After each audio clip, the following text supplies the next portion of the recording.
Una notizia esplosiva ha appena scosso Napoli questa sera, lasciando i tifosi azzurri in massima allerta.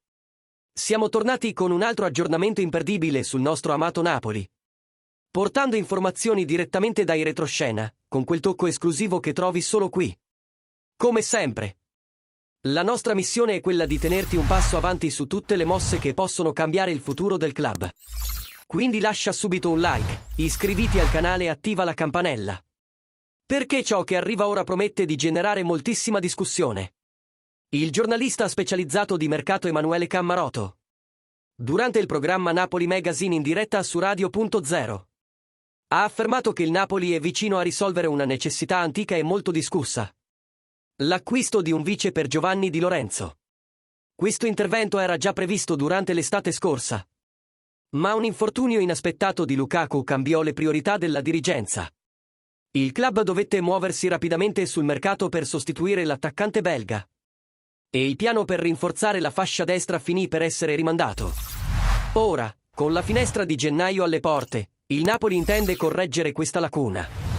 L'obiettivo è già definito: un terzino destro competitivo, capace di far rifiatare il capitano e mantenere il livello quando Di Lorenzo non è disponibile. Il capitano azzurro sta accumulando moltissimi minuti, e Conte sa che sovraccaricarlo potrebbe essere fatale in un momento chiave della stagione. Per questo, il club lavora in silenzio per chiudere l'operazione rapidamente. Cammarotto ha commentato anche il clima emotivo dei tifosi. La goleada subita per 6-2 ha provocato indignazione, trasformando l'euforia in depressione nel giro di pochi giorni. Tuttavia, ha sottolineato che definire l'ultimo mercato un fallimento è esagerato. Sono stati spesi ben 200 milioni di euro, rinforzando la squadra in diverse posizioni per affrontare più competizioni: Serie A, Champions League, Coppa Italia e Supercoppa. Dal punto di vista finanziario e della profondità della rosa, il Napoli è cresciuto. E le parole di Antonio Conte dopo il KO contro il PSV? Niente fuori copione. Il tecnico italiano è stato diretto: senza Ramani, Lobotka, Djilun e Lukaku è difficile mantenere lo stesso rendimento. L'assenza di giocatori chiave colpisce qualsiasi squadra competitiva. Conte ha lasciato chiaro che non farà sconti, e chi pensa di ripetere un secondo ammutinamento è completamente fuori strada. Disciplina, intensità e concentrazione, questi sono i pilastri del tecnico azzurro. Per quanto riguarda la fascia destra, il Napoli sta analizzando due nomi principali come sostituto immediato di Di Lorenzo. Norton Caffey, giovane, fisicamente forte, promettente ed energico, perfetto per crescere sotto la guida di Conte. Juanlu Sanchez, più tecnico, con ottima lettura tattica e qualità nel passaggio, ideale per mantenere fluida la costruzione offensiva. Secondo Cammarotto, la scelta finale dovrebbe avvenire tra questi due talenti, salvo colpo di scena dell'ultimo minuto.